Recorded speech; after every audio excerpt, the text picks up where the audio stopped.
So guys, nandito na naman tayo at ito, panoorin natin ang sinabi nitong si Attorney Baluga patungkol dito sa mga busabos na bumaliktad, no?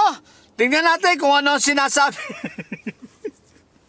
Kung anong masasabi ni Attorney Baluga. Okay, so let's go!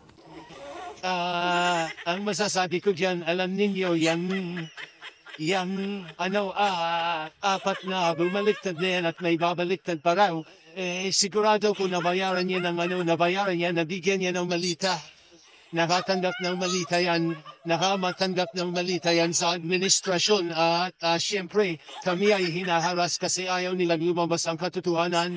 Ngayon kung may ang gusto nila ay ako lang ang matira mag-isa.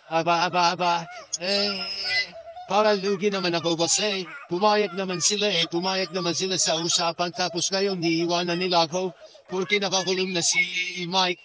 Baka hindi pwede tsaka si Senator Marco Letay nakakulong na ako maiiwan mag-isa. Mali yata itong inaasal ng mga malita gusto na ito. Sigurado ako nakatanggap ng malita yung mga yan kaya yan ay babaliktad. No, at hindi lang yan nakatanggap ng malita sigurado ako. Tinakot din yan, tinakot para bumaliktad. Kayo naman sa mga gusto kang bumaliktad papayuan ko kayo baka nakakalimutan ninyo ang ating usapan. Di ba hindi naman ako nang estapa sa inyo, si Mike naman ang nang estapa, si Mike naman ang nagbabayad. Ako lang ang tagagawa ng apidabit niyo. Huwag niyo naman ako iiwanan at ako magugulo mag-isa. Magsama-sama tayo, yan ang usapan natin Kayo O ayan, narinig natin ang sinabi ni Sinabi ni ni Attorney Baluga. Nakatanggap ng malita.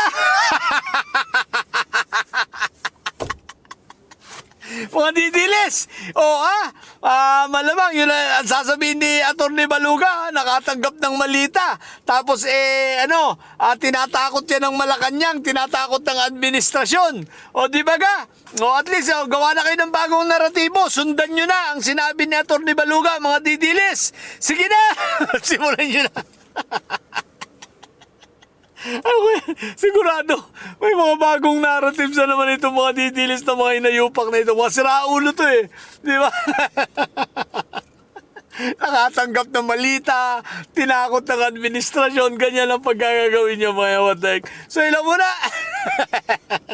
Sa mga bobong didilis yan na may sayad na nyo.